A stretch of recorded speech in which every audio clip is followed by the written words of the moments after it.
Welcome, everyone. My name is Mark Dannenberg. I am the founder and CEO of Options Moneymaker. Thank you for being here tonight.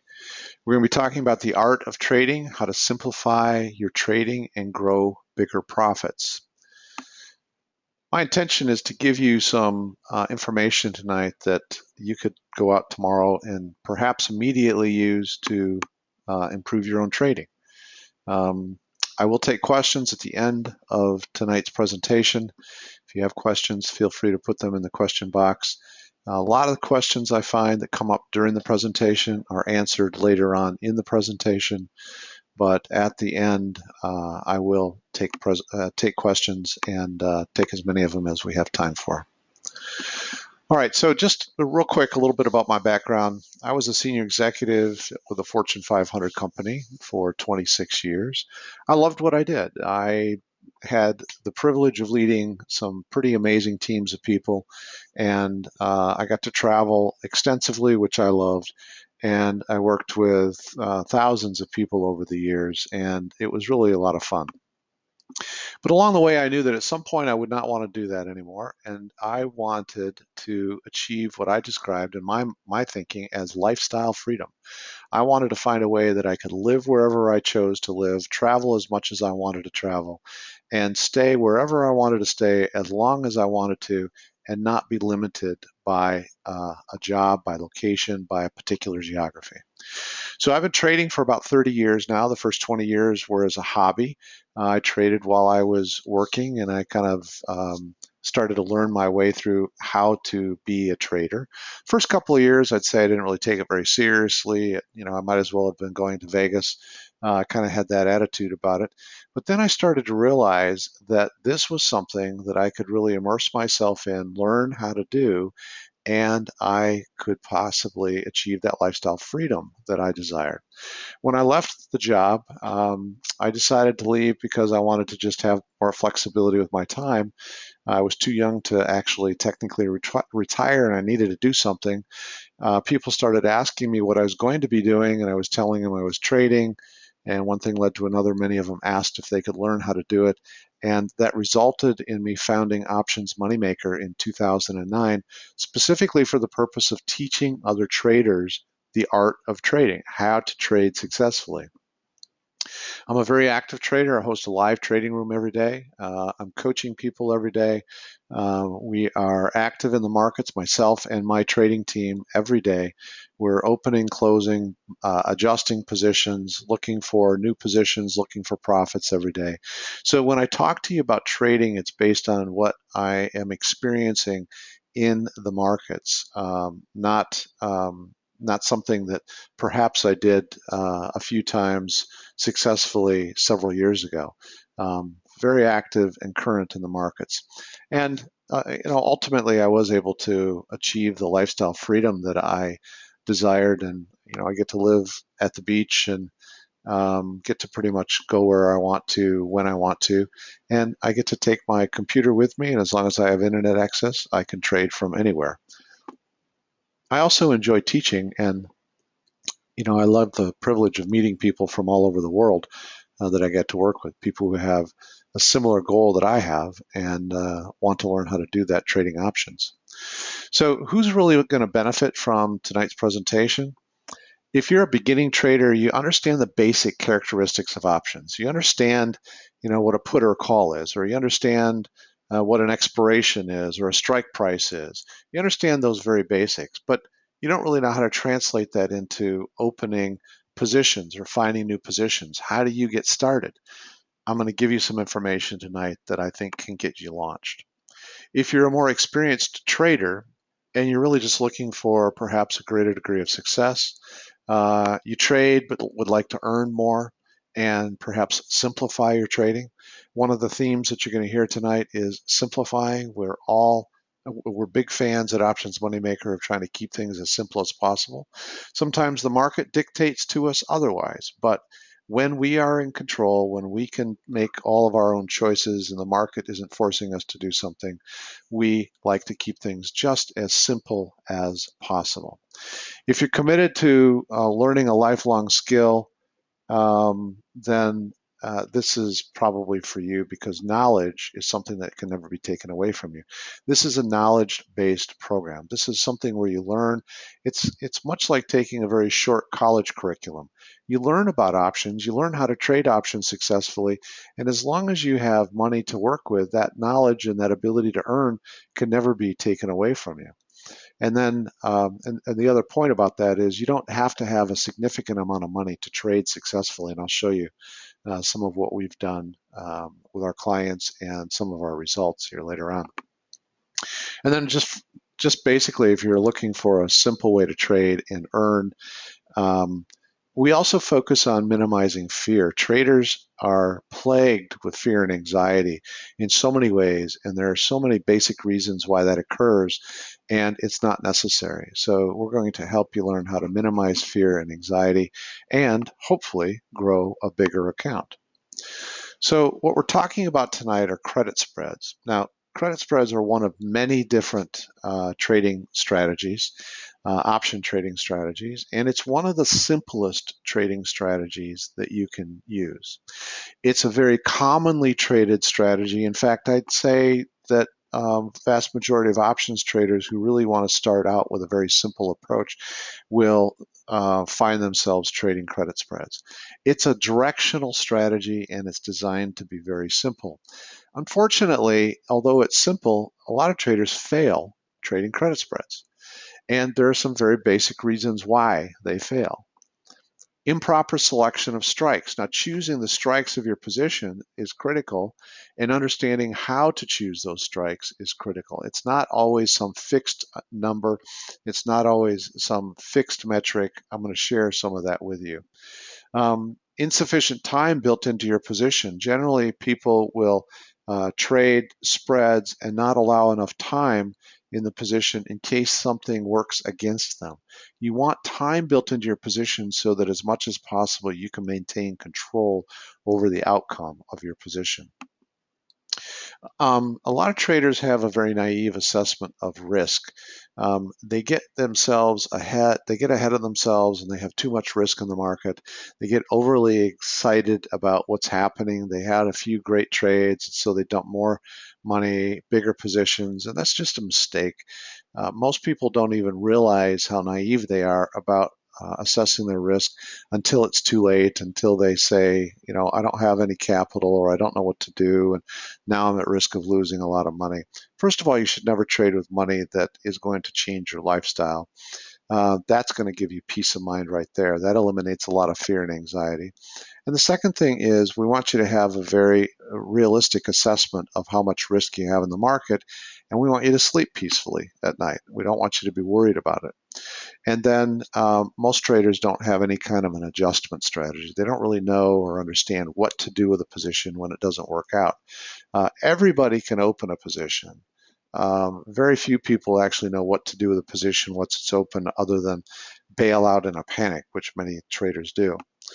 That knowledge of how to properly manage or adjust a position is going to significantly improve your success. And I'm going to give you an example of that tonight. So what we're talking about tonight is how to trade credit spreads with minimal true risk. We're going to talk about the forgiveness factor, and we're going to talk about time built into a position. I'm going to describe the forgiveness factor here in just a moment. We're going to talk about the proper selection of strikes and expirations and how and when it's appropriate to adjust a trade. In fact, deciding when to make an adjustment or when to take action on a trade is another area of anxiety for traders. They don't know if they should hold on, stay by the trade longer. Am I going to give up too much profit? Am I in trouble? Should I adjust the trade? A little bit later on, I'm going to give you 3 questions that you can start using immediately tomorrow to ask yourself on any trade, and it doesn't have to be a credit spread trade. It could be on any trade. 3 questions you ask yourself, and the answer to those 3 questions is going to tell you whether you leave the position alone or whether now is the time that you need to take action to protect yourself on that trade. And then I'm going to talk a little bit later on about properly compounding for bigger account growth. So let's start with the forgiveness factor.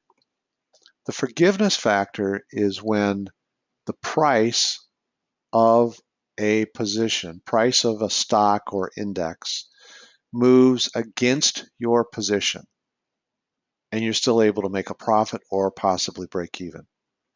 The forgiveness factor is about placing natural barriers between the current price of your stock or index that you're trading and your risk strike. Now, if you don't know what a risk strike is, I'll define that for you here in just a moment.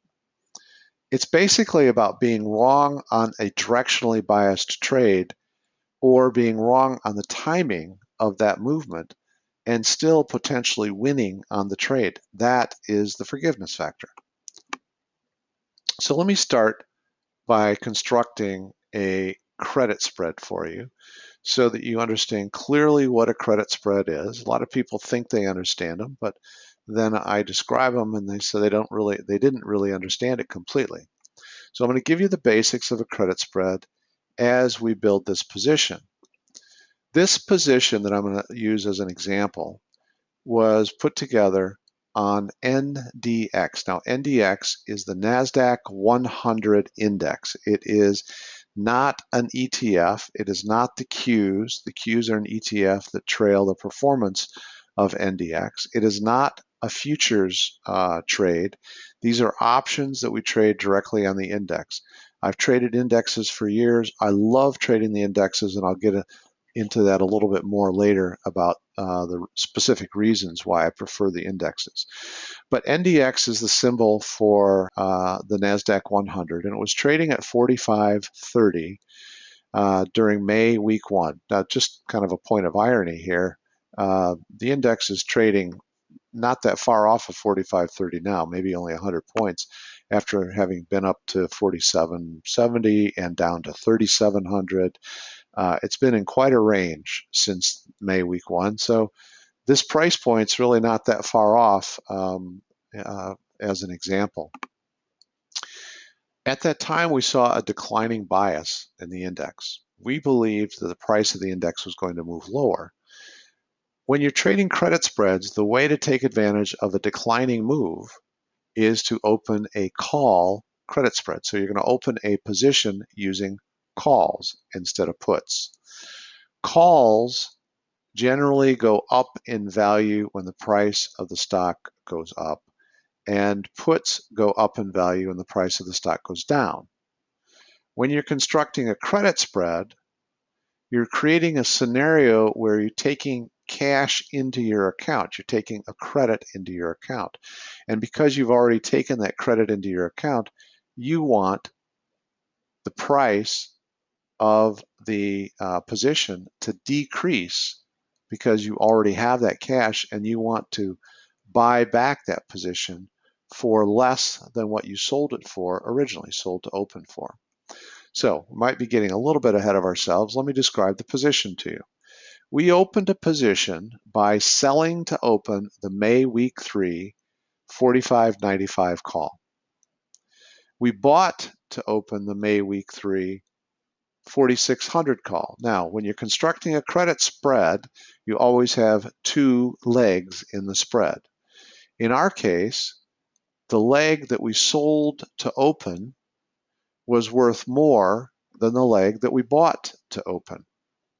The leg that we sold to open was closer to the price of the index, and so it has a greater value to it. So that means that we're selling to open for more than we have to pay to buy to open the 4600, and that created $1.60 of credit into our account. When we're trading credit spreads, when traded properly, you want to construct a forgiveness factor in the position. In this case, the forgiveness factor is 65 points. It's the difference between our risk strike, and we define the 45.95 as our risk strike because we want the price of the index to stay below 45.95. We know that we will win if the index moves lower. We know that we will win if the index doesn't move at all. But because of the forgiveness factor, we also know that we will win even if the index moves up 65 points. You see, all I care about is that the index is trading below 45.95 at expiration. It doesn't have to be 100 points below it. It doesn't have to be 5 points below it. As long as it is out of the money, that risk strike is out of the money, we have a chance of winning on our trade. So that's the forgiveness factor. There are two significant parts about building a credit spread. One is the forgiveness factor, and the second one is making sure that you have enough time built into your position. Now, during May week 1, we chose to open a May week 3 expiration position. So we had about 2 weeks. It was actually about 2.5 weeks to actual expiration. In our trading, typically 2 to 4 weeks is the right amount of time to build into the position. Now, a lot of people trade weeklies. They say, hey, you should trade weeklies, and this is what you do. And they trade the near week, maybe a May week 1 expiration. But if that position moves against you immediately, you've got no time to do anything with that position. You've got no time to manage it or adjust it. So we built 2 to 4 weeks into every position, and we build a forgiveness factor in. Now, one thing about the risk that you take on when you're opening a credit spread, it's very easy to understand the risk on a credit spread because your maximum risk is always limited to the difference between the strikes. So in this case, there's 5-point difference between the strikes, which means we have $5 of maximum risk on this trade. $5 of maximum risk times the number of contracts and shares that are represented by those contracts. So that's the maximum risk we have on the trade. But since we took $1.60 of credit when we opened the position, we actually have already reduced our maximum risk by that credit. So our actual net risk is $3.40 when we place this trade. You focus on the $3.40, and that is what's going to tell you whether or not you have the right amount of capital, too much capital into the market, or perhaps maybe even not enough. So this trade is set up to benefit from a move down, but it also has the 65-point forgiveness factor so that if NDX moves up instead, it could still be a profitable trade. Now, the factors that we considered in choosing these strikes, we didn't just arbitrarily choose a 65-point forgiveness factor. That doesn't work. That arbitrary, always go 50 points out of the money or always go to a 85% probability, that does not work consistently. So what we do is we assess the chart. And charting all by itself can become a full-time job if you let it. If you start digging into all of the technical studies and all of the different charting packages that are available out there, it can become an overwhelming task to learn how to understand your charts. So what we propose is that when you're starting out, or maybe you're kind of wiping your slate clean and wanting to relaunch your trading, start with a very, very simple charting view. And our simple charting view is we start with Bollinger Bands. And I'm going to show you a chart here in just a minute. But Bollinger Bands are a very easy way for you to have an understanding of whether or not there's a higher probability of the price of the index moving higher, or whether there's a higher probability of it moving lower. In our case, the 3 standard deviation Bollinger Band was at 45.80 when we opened this position. We placed our risk strike, the 45.95 risk strike, 15 points above the 3 standard deviation Bollinger Band, and I'll talk more about that in just a minute when we look at the chart. NDX also had traded to its highest high with one exception. This was a 15-year high with one, and it was an all-time high with the exception of the month of March of 2000 at 45.62. We placed our risk strike 33 points above the highest high. Now, That highest high doesn't guarantee anything, but I will just tell you from my experience that it does tend to act as a natural barrier, a natural resistance level for the index. So when it starts getting into those lofty, higher pricing levels, there's an increasing likelihood that there's going to be a reversal on the price of the index. Not a guarantee that it's going to turn and move lower, but there's an increasing likelihood. And then I'm going to show you the chart, but we ended up with two levels of resistance between the current price of the index and our risk strike. And we had about 2.5 to 3 weeks to expiration. So here's a simple view of the chart, and it shows this line right here, this horizontal line, is where our risk strike was placed. So first of all, here's the highest high that occurred on April 27th. That right there was a 15-year high. We placed our risk strike above that 15-year high.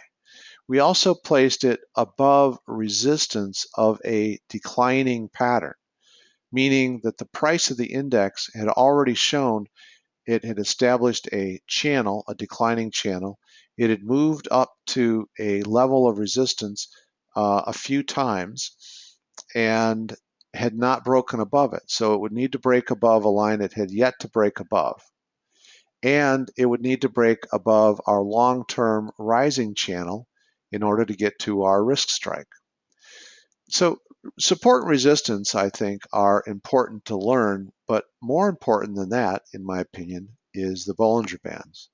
These blue lines on the chart represent the Bollinger Bands. The inner set of lines are the 2 standard deviation Bollinger Bands.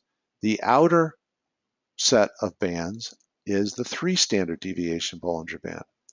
And I'm going to oversimplify this just a little bit right now, but very simply, the price of the index moves back and forth between the Bollinger Bands. It doesn't move exactly the minute it touches a Bollinger Band. I don't want to imply that. Sometimes it hangs along an upper band or it hangs along a lower band for a while. The point is, when it's on the outside range of that Bollinger Band, it has an increased likelihood of moving in the opposite direction. We also know that if the price were to start moving outside one of the bands, as it did here, that is, in our experience, an extreme move that is most likely followed shortly by a reversal in the opposite direction.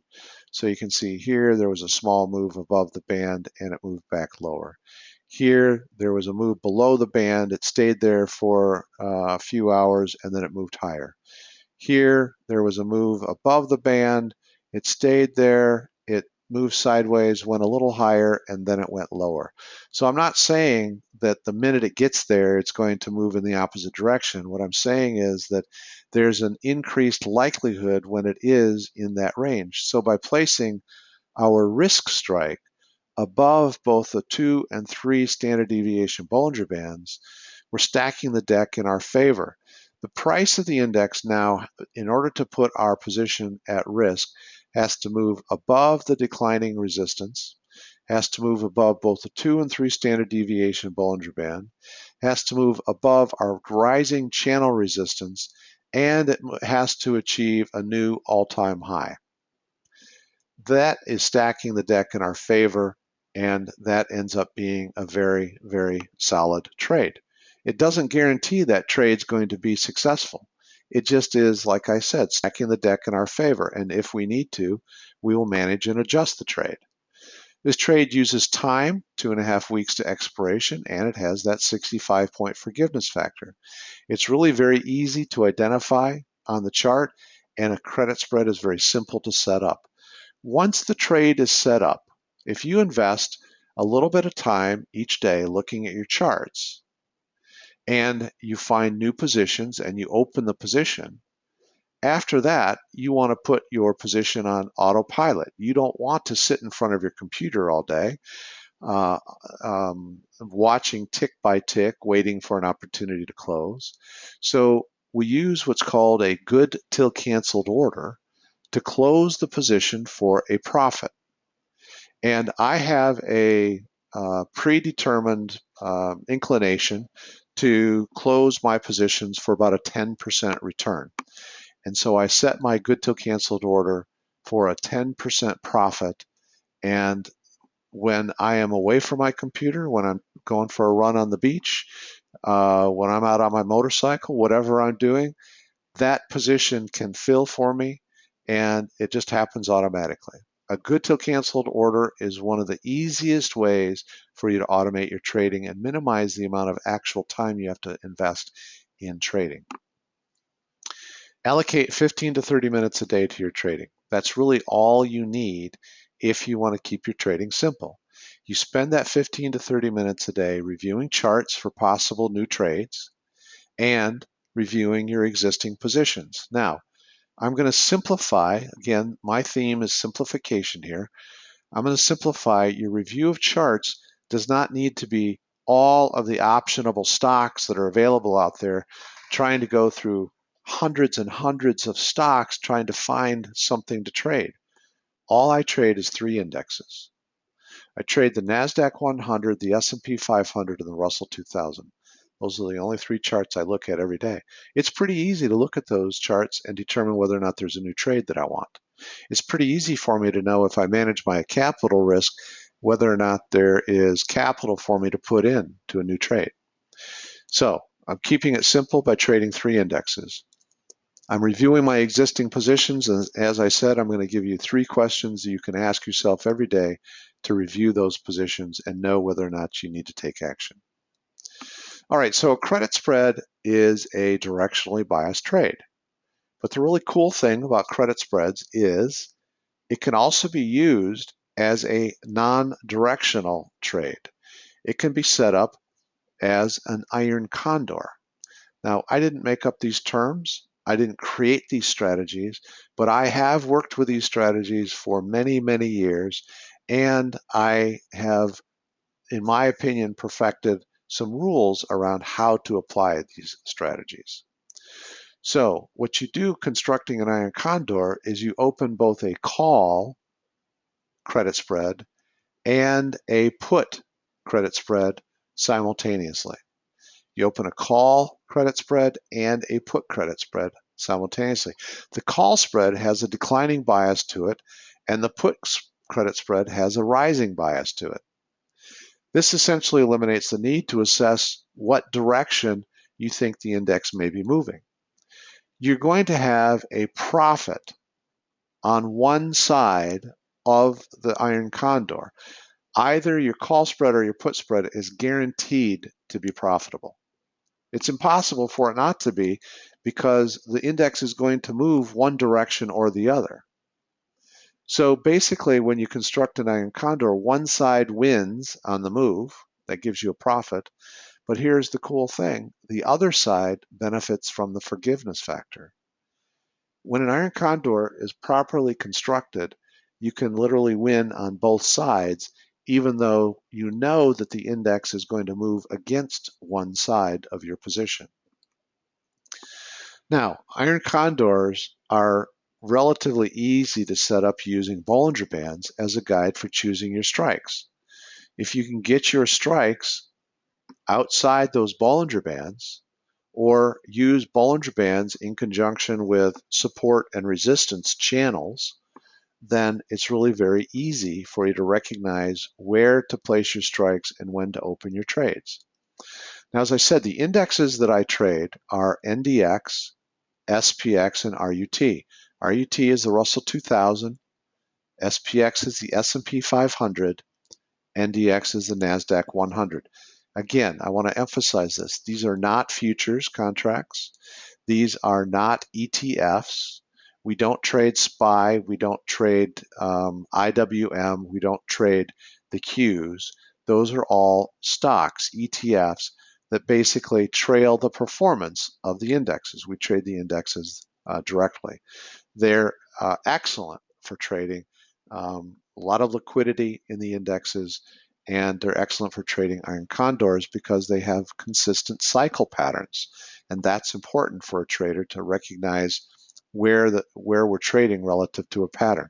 Now, opening iron condors, you can open both sides at the same time, or you can leg into an iron condor by opening either the call or the put, and then as the index cycles, you can open the other side. It's an excellent way to grab profits regardless of which direction the index may be moving. So I'm going to walk you through an example of how we legged into a trade on the Russell 2000. We didn't start this out as an iron condor, but we ended up legging into an iron condor. So on April 8th, this trade started out as a 1280, 1285 April week 4 call spread. We saw that the index had a declining bias to it, and the index was trading at about 1260 when we opened this trade. We built 20 points of forgiveness factor into the trade, and we had about 2.5 weeks to expiration. It's very comfortable for RUT, and we took $1.40 of credit. By the way, our sweet spot for a credit on a credit spread is between $1.20 to $1.80. It's another guideline to tell you whether or not you've got a reasonable trade.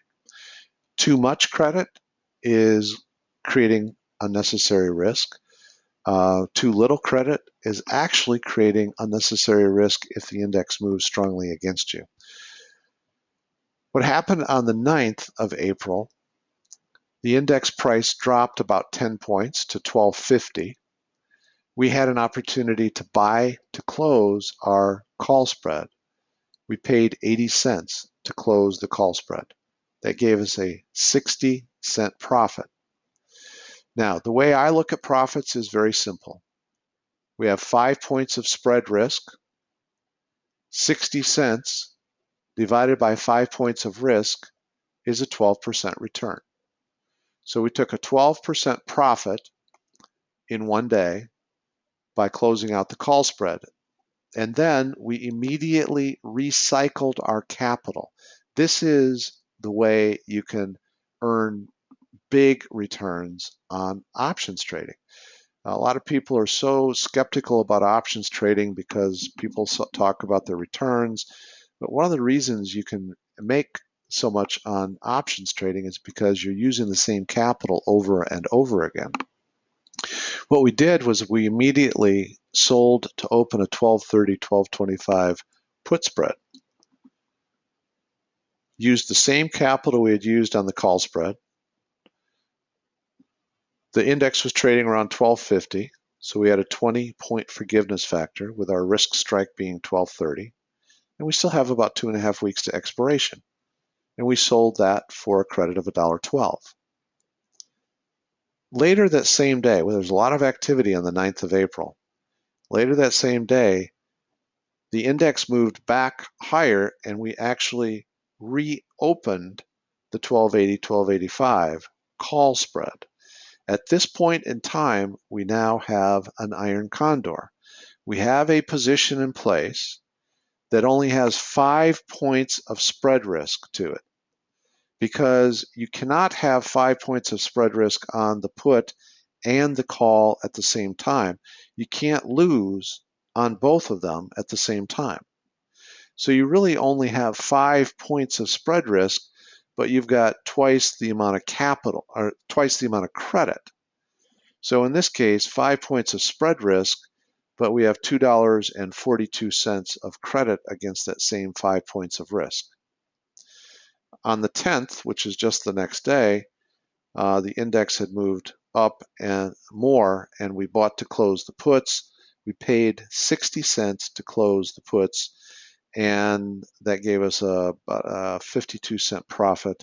And then 7 days later, on the 17th, we bought to close the calls, paid 40 cents of our $1.30, and we were out of the entire trade.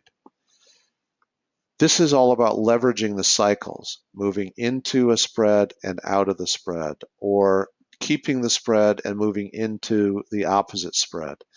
We were in this trade for 7 trading days, 9 calendar days.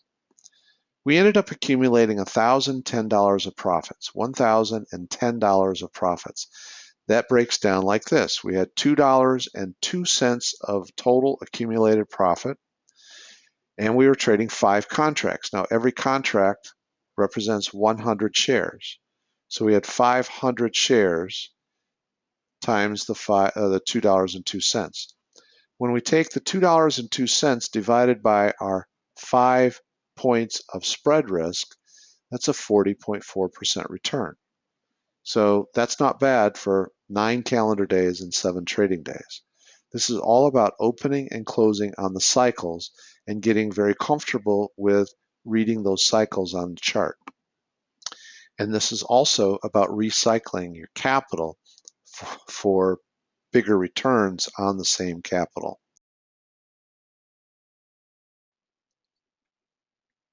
So here's a chart showing when that activity occurred. Here we sold to open the call spread, trading near the upper Bollinger Bands. Here we bought to close the call spread when it came down and crossed below the lower Bollinger Band. Now when it does that, we have a view that there's a increasing likelihood that it's going to reverse and head the other way. So that's the perfect time for us to buy to close the call. And it's also the perfect time for us to sell to open the put, which we did. When the price of the index moved higher, we sold to open the call again. Now, in this case, we probably were a little premature.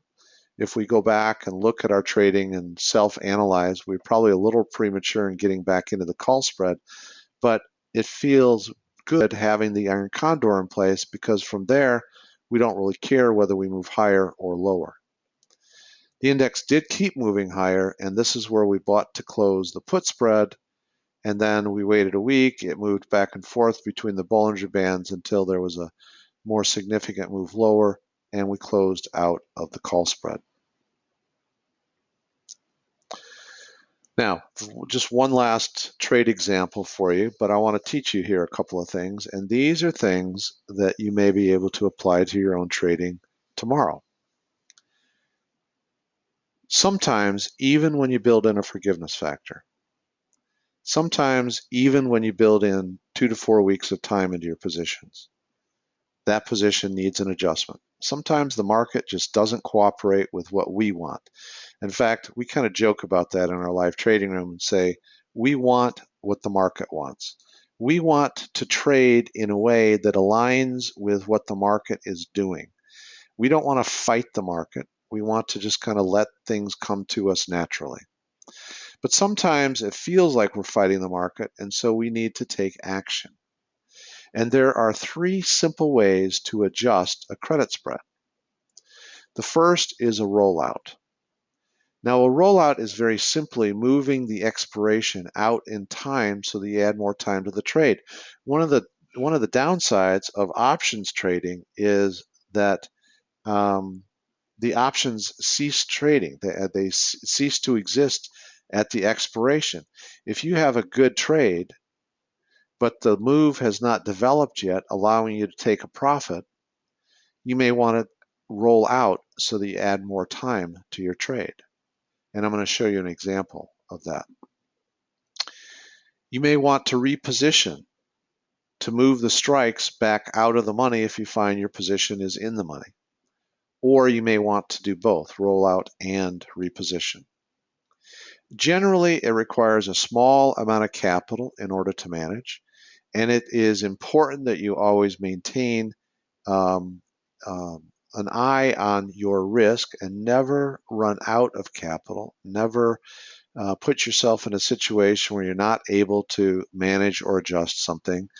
These management moves, adjustments, do not cost a lot of capital, but they do require some incremental capital generally when necessary. But that's part of the cost of being a trader and putting a little more capital into the trade so that ultimately we can end up winning.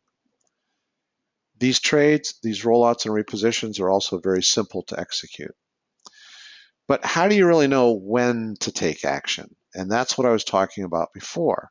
A lot of traders worry and fret about when to take action. They just don't have any clearly defined set of rules to know when to do so. And a lot of traders believe that a rule is bail out in a panic, which a lot of traders define as a protective stop. That's just kind of a silly way to trade, in my opinion. So I'm going to give you 3 questions that you could try using to help decide whether or not there's an adjustment you want to make. Question number 1, is there a profit? Well, it's so basic and so simple, but it is a decision point. If the answer is no, there's no decision that you need to make relative to that position on taking a profit or not. The second question is the risk strike in the money? Because we know that on credit spreads, we want our risk strike to be out of the money. Is the risk strike in the money? If the answer is no, there's no action you need to take. You're waiting. You want it to be out of the money. If it is out of the money and there's no profit, there's no action that you need to take. And the third question is expiration less than 1 week away? You don't want to run right up against expiration on this position. We try to, we build 2 to 4 weeks of time into each position when we open it, and we try to take care of our positions within, 4 to 5 days before expiration. That's not always possible, but that's what we try to do. So if expiration is not less than 1 week away, if the answer to this question is no, there's nothing to do. I don't have a profit. My position is still out of the money. My risk strike is not in the money, and expiration is still more than 1 week away. I'm done. I'm done evaluating that position. There's no other action that needs to be taken on that position. And I would say that you could do this evaluation once a day in your 15 to 30 minute allocation of time to your trading. Now, if you do have a profit, it's up to you whether or not it's enough for you to take. I told you 10% is what I'm typically looking for, and I set my good till canceled order to close that out automatically. If your risk strike is in the money, it most likely needs to be considered for a reposition. If expiration is less than 1 week away, you may need to consider a rollout. If your risk strike is in the money and you're less than 1 week away and you have no profit, that's almost a certainty that you need to take action and possibly do both a rollout and a reposition. You see, once you get familiar with these 3 questions, it's very simple. It's very simple for you to decide when action is necessary. So I'm going to walk you through one last example, and then I'm going to summarize and take questions. This is an example of an iron condor that we opened on NDX, and it ended up requiring some management. So I want to show you exactly what we did. On the 30th of March, we opened a April week 3 call spread and an April week 3 put spread, constructing an iron condor. Our risk strike on the calls was 44.45, and our risk strike on the puts was 4,300. 5-point spread between the strikes.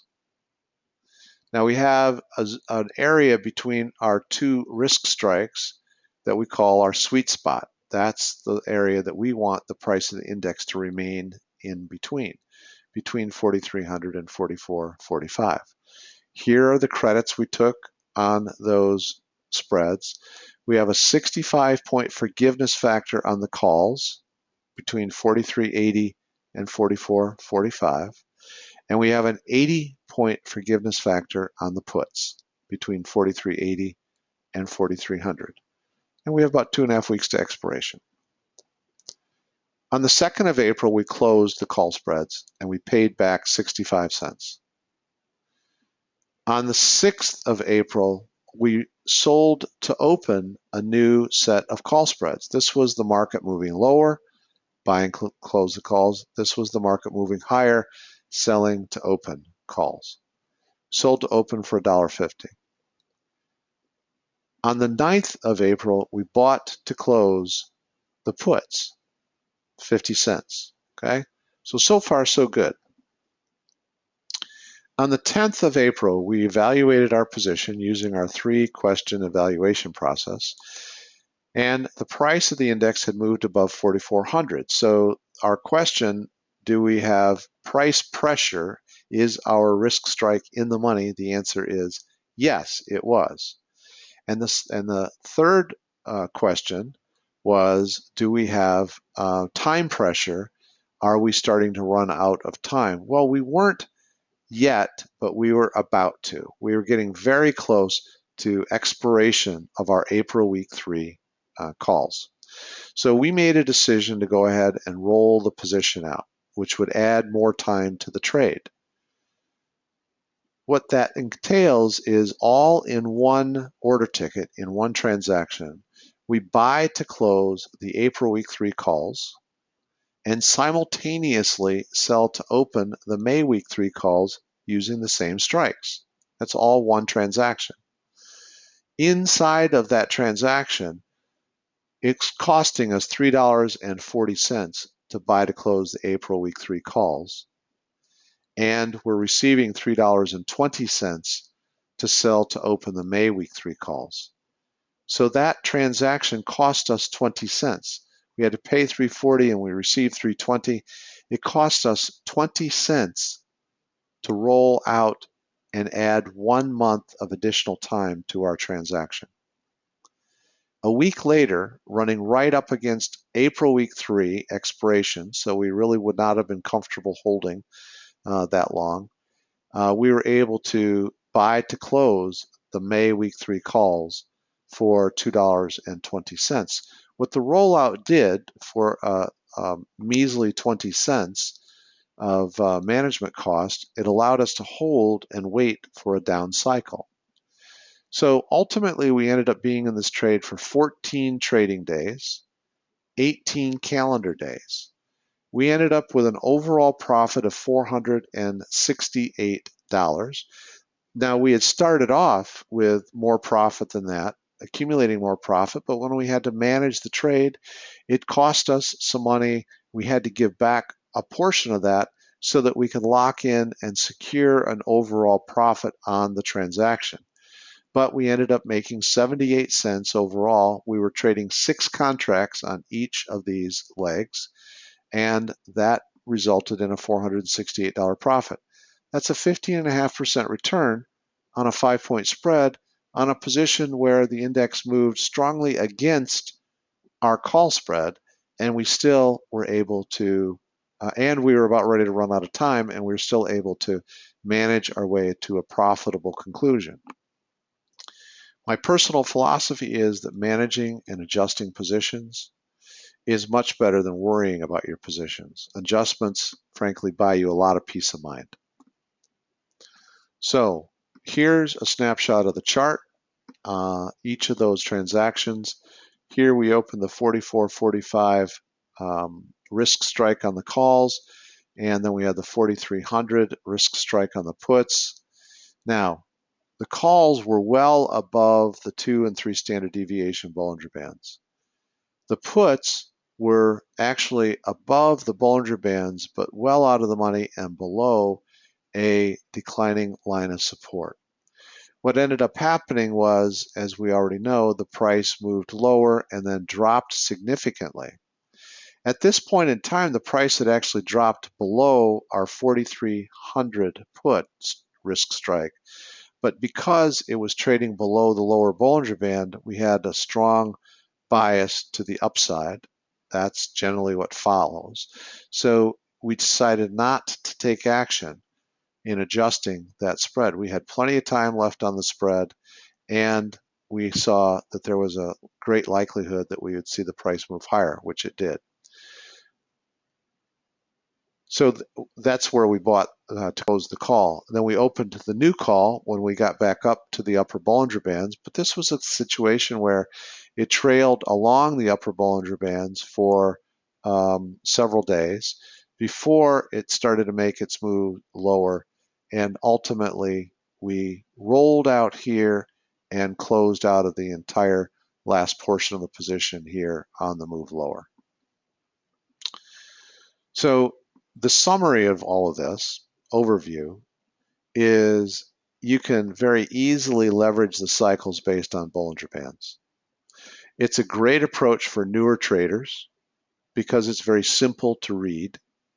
And I believe that especially if you're a new trader, you should keep things just as simple as possible. If you build a forgiveness factor into each trade, you're going to be much more successful, and it's giving you a margin of error. Helps you be wrong on either your timing or directional bias and still potentially be profitable. And then give your position time so that you avoid the roller coaster fear and anxiety of you're running right up to expiration. Oh my God, what is this going to work out? What am I going to do? What if it does this? What if it does that? Oh my God, that is just such nonsense. And it just interferes with your ability to actually make money. In my opinion, this is just how simple trading can actually be. So let me just share quickly with you a program that we have that helps people learn how to do this. Let's take just a couple of minutes and then I'll take questions. We have a program called the Profit Builder Program, and we're offering an opportunity to participate in the program. The program started based on our live trading room trades. Now, this is not an offer to participate in our live trading room. This is a program where we select trades for the Profit Builder program while we're trading in the live trading room, and we email them out to you, and you can follow along with those trades. We suggest that people start with just $5,000 of trading capital. Now, please listen to this carefully. I'm not talking about a $5,000 account, although you could do that. But what we have suggested, because so many people ask, what should I start with? We've suggested that people start with maybe a $10,000 account, but risk $5,000 of that spread across probably 3 to 5 positions. Then you compound your profits each week into new positions. We compound for 1 quarter, 13 weeks, and then we reset at the beginning of each quarter. So to give you an idea of where we are to date on the Profit Builder program, we started this program. We launched this program at the beginning of the 2nd quarter of this year, so the beginning of April.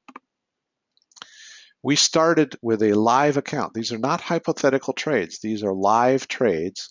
Every trade is a real trade that we're trading using cash that belongs to me. $11,000 was the live account balance, and we decided to risk $5,000 of it.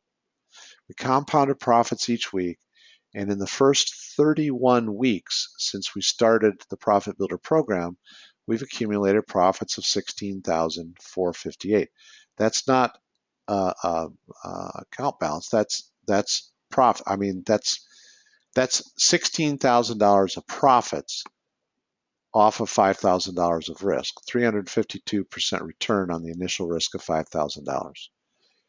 Our projection of profits at the anniversary date of the Profit Builder program is $58,645. Now we have a spreadsheet that we actually provide to everybody who signs up, so you can plug in your own returns on a week-to-week basis, and you can do your own projections. But that's our projection right now, is $58,000 of profits. No guarantee that that will occur. I can't guarantee that the results going forward are going to be the same as they were for the first 31 weeks, but I think you kind of get the idea that that is based on a run rate, and 31 weeks is a pretty solid time frame. So here's how you can participate. The Profit Builder program is a 6-month subscription. We're not going to throw a whole bunch of stuff at you in 2, 3, or 4 days, or tell you to read 2 or 3 textbooks and learn how to trade options. We're going to give you an education over a 6-month period. And there are 2 key parts to this education. One is we're going to send you an email and text with the same trades that we are opening, closing, and managing in our live trading room. Now, we're not sending you every trade we're doing in the trading room. We trade other advanced strategies in the trading room. We trade all sorts of stuff in there. But credit spreads that are appropriate for people who are starting out with a Profit Builder program are opened in our live trading room, and we send an email or text out. We tell you the exact strikes. We tell you the expirations that we traded. We tell you the number of contracts that we are trading, and we tell you what we filled our position at. So it gives you a lot of information about going ahead and entering the trade. But the other part of the program is the education. This is just telling you, here's a trade, but you might not have any idea why we placed that trade. How did you choose those strikes? Why did you choose that? Why did you go for that credit, etc.? Why did you open an iron condor versus just a call or a put credit spread? I give you a 15 to 30 minute video every single day. This is an education video. This is not a pre-programmed video. This is a video that I record, or sometimes it's a member of my trading team, but we prepare every single day based on current market conditions and current status of any positions that we hold. We do an in-depth analysis. We show you the charts. We show you where the Bollinger Bands are. We show you why we selected the strikes. We describe to you how to open that position. We describe to you how to manage the position, how to place your good to canceled order to close the position. We walk through the performance of the account on a weekly basis. This is a full disclosure, transparent process. This is your opportunity to learn 5 days a week, every day, 5 days a week for 6 months. You see, in my old corporate days, I used to run a learning organization, and it was very apparent to me that people learned much more easily in shorter segments. If I give you some information in 15 to 30 minutes, it's easier for you to process and easier for you to use. If I repeat that same information multiple times, it starts to sink in, and it starts to be something that you are now skilled at and knowledgeable about. So that's the way the program is designed. It's text alerts and email alerts on trades that we are placing, and 15 to 30 minute education videos so that you can actually learn to become an independent trader. Now, this is a $1,295 program, but we are offering it tonight for the next 24 hours for just $595. We wanted to get the price down below $600 because that's below $100 a month. So if you want to take advantage of that, if you like what you've heard and you think that this is something that might fit into your trading curriculum, $595 for 6 months will get you a 15 to 30 minute video every day, 5 days a week for 6 months plus trades. I don't know how many trades you're going to get. We typically have 3 to 5 positions open at a time. The number of trades that we alert is all dependent on what the market's doing. So if this interests you, optionsmoneymaker.com/builder, optionsmoneymaker.com/builder. And I'm going to take questions now. I'll leave this on the screen for anybody that wants to key in that website address. If I don't get to all of the questions, or if something comes to your thought later on after we close the webinar, feel free to email me directly, markd@optionsmoneymaker.com. All right, let me jump to questions and see what types of questions we have out there. Yeah, Jo, I heard about that. I used to live in Chicago. Surf's up 7 to 10 on North Shore. Okay. When does NDX actually expire? NDX options cease trading on Thursday, and they actually expire on Friday. So they are settled Friday morning. You cannot trade them Friday, but the price at which the option is settled for the week or for the month is based on Friday's open. So as a general rule, in my trading, we advise our clients never hold over Thursday night an NDX or an SP or an RUT option. SPX is the same on monthlies, but on weeklies, SPX trades through the close of the market on Friday. All right. John's asking, what effect does volatility have on choosing strike prices? Well, the interesting thing, John, about volatility is it kind of already has an influence, because if I'm looking at my Bollinger Bands and I'm comfortable going outside of my Bollinger Bands, if I tighten right up to the Bollinger Bands with my risk strike and I see that I'm getting a credit of $2.20, my sweet spot for credit is $1.20 to $1.80. So that tells me that volatility may be higher. It's increasing the premiums. It means I can go further out of the money, further outside of my Bollinger Bands, and have a more conservative trade. Let's see here. Notice that on NDX, sometimes you cannot obtain only a $5 wide strike. Is that correct? John, that is absolutely correct. There are some expirations on NDX that don't offer 5-point differences between the strikes. There are other expirations that do. So if I'm looking for an NDX position, I will snoop around 2 or 3 different expiration time periods, and I'll look for one that has 5 points of 5-point difference between the strikes. Even within one expiration period, there may be several strikes that are separated by 10 to 25 points, but there may be a strike set in there, usually around the 25s, like the 25-30 or the 75-80. Usually around those strikes, you can find a 5-point spread. And if not, then I don't open a position. Then I'm focused on RET and SPX instead. Are you shooting for 10% of max gain? I'm shooting for 10% return based on the max risk that I have in the trade. If I have 5-point difference between the strikes, I'm looking for a 50-cent profit on that trade.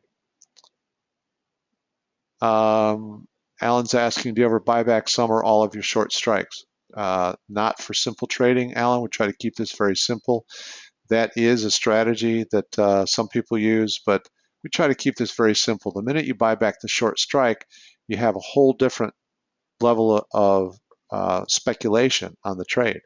And that's not how we chose to enter the trade, so I prefer not to do that. William's just commenting, and yes, I'm going to confirm for you, William, there's no assignment risk on these indexes as your risk call went into the money.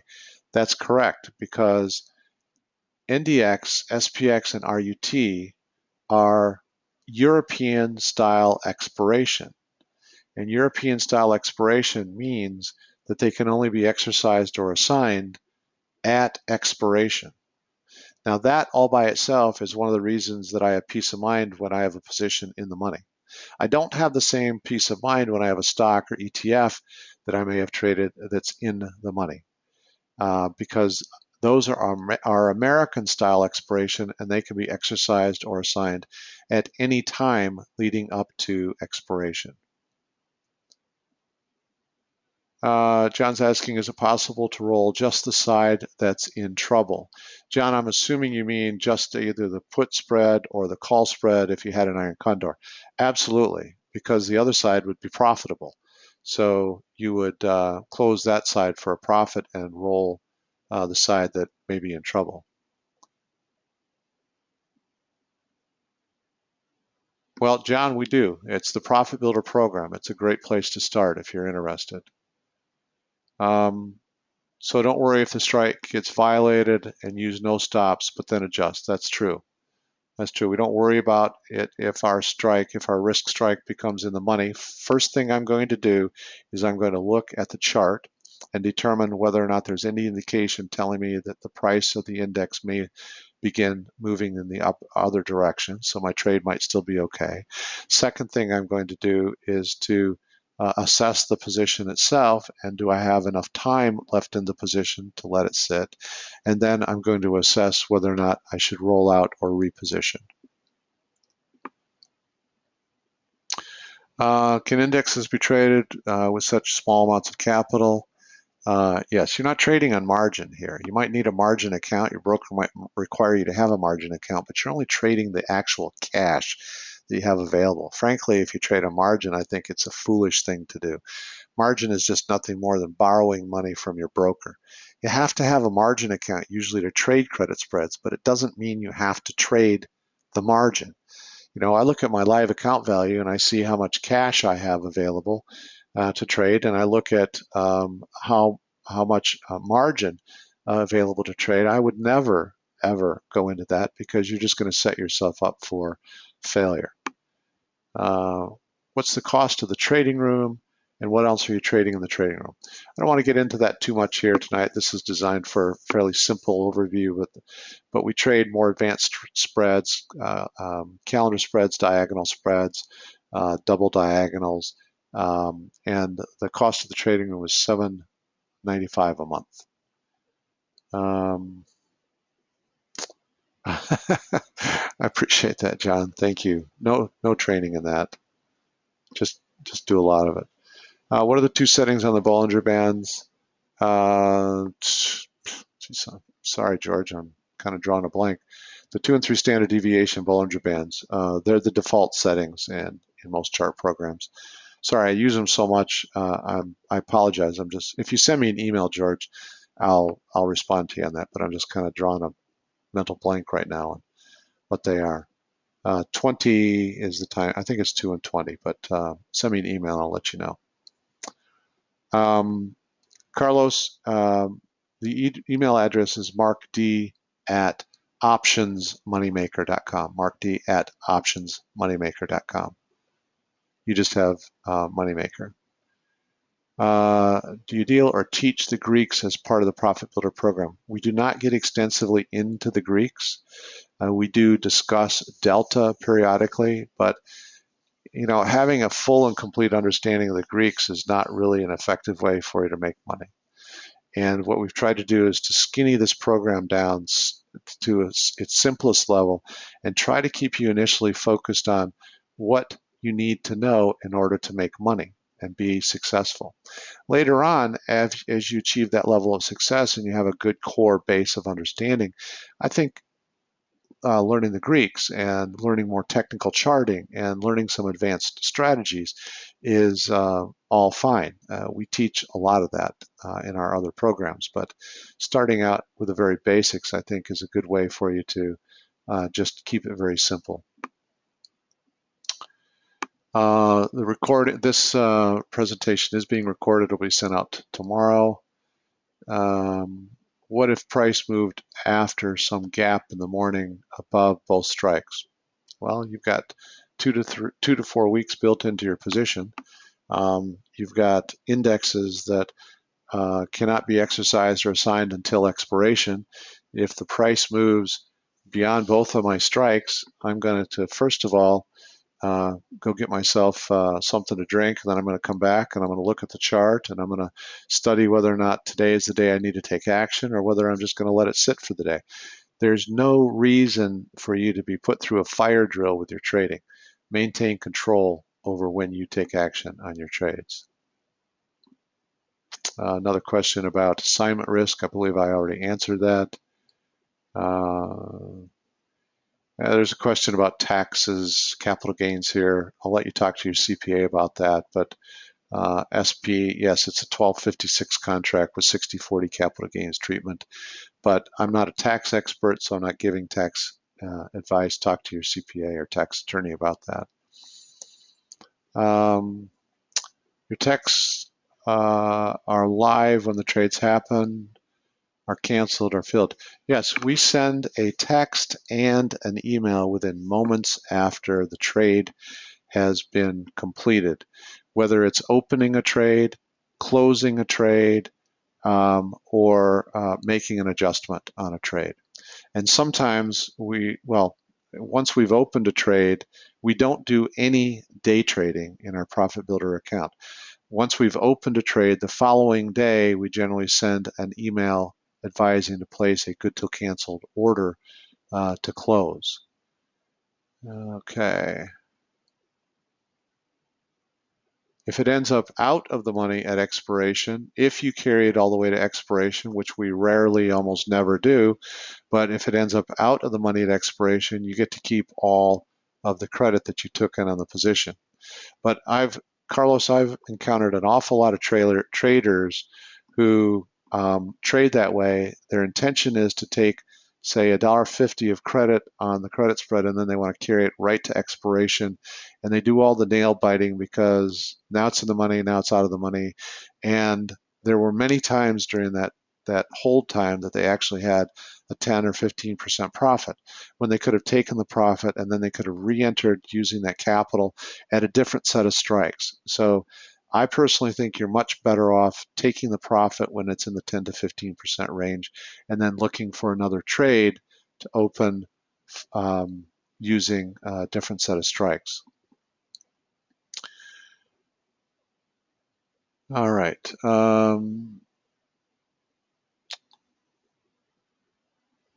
Let's see here. I'm just going to take a couple last questions here, and then we're going to call it a night. As I said, our trade alerts are sent out just as timely as is reasonably possible. We realize with an alert service that there are inherent delays. We had an issue this week, for example, with one particular email service provider. It was not on our end, but everyone who was telling us that there was a delay were using one particular service provider. We realize that there are delays. So if you come into the program, I want you to remember this. We want you to make money. That is what we want. And we're sending the alerts for partly because we want to help you understand what we're trading. But the real purpose of the program, the Profit Builder program, is for you to learn how to become an independent trader. So even if we send an alert and maybe you miss out on that trade, you can follow along with the trade. You don't have to be bothered or upset because you missed that trade or you got a less favorable fill than we did. There are a lot of trades our clients get more favorable fills than us. The real purpose and objective of the program is to teach you how to be able to trade successfully without being dependent on somebody else, without being dependent on a alert service. MP, I already shared that with you. The question is, given the recent volatility of the SPX in August, how did your positions do? Our Profit Builder program is to date up over $16,000.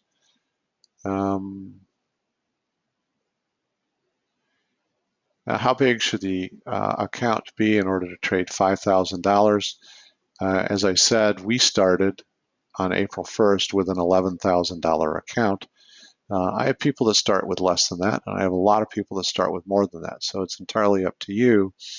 But you want to have enough capacity in there that if you get yourself over 5,000, that you start trading more than 5,000, that you've got enough capacity to handle that. One of the trickiest things for traders to do, in my opinion, is to manage their capital and not get ahead of themselves and not put more risk in than they should. And we remind you of that. We try to help you with that. But this is a partnership. I'm going to provide an education to you, and it's up to you to then take that and implement it. All right. Let me just see here.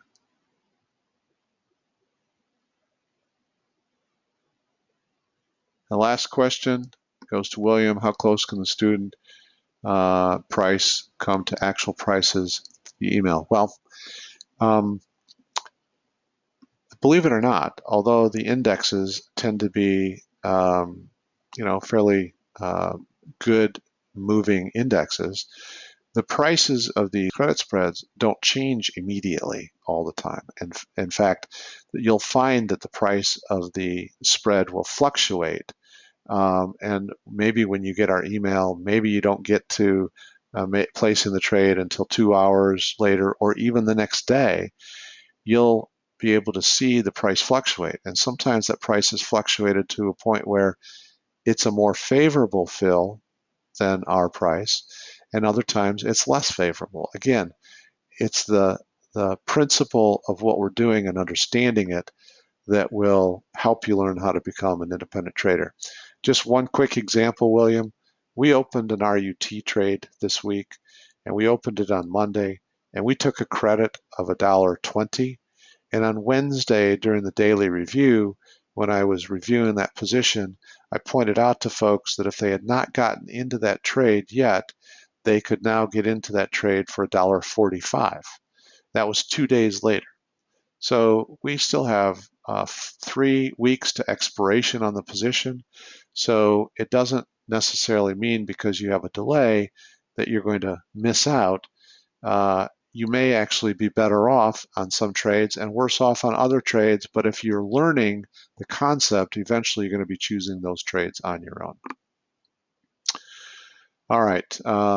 Thank you, John. I appreciate that, and thank you, William. So once again, thank you everybody for spending a little time with me tonight. I hope this has been helpful to you to learn some things that may help your trading.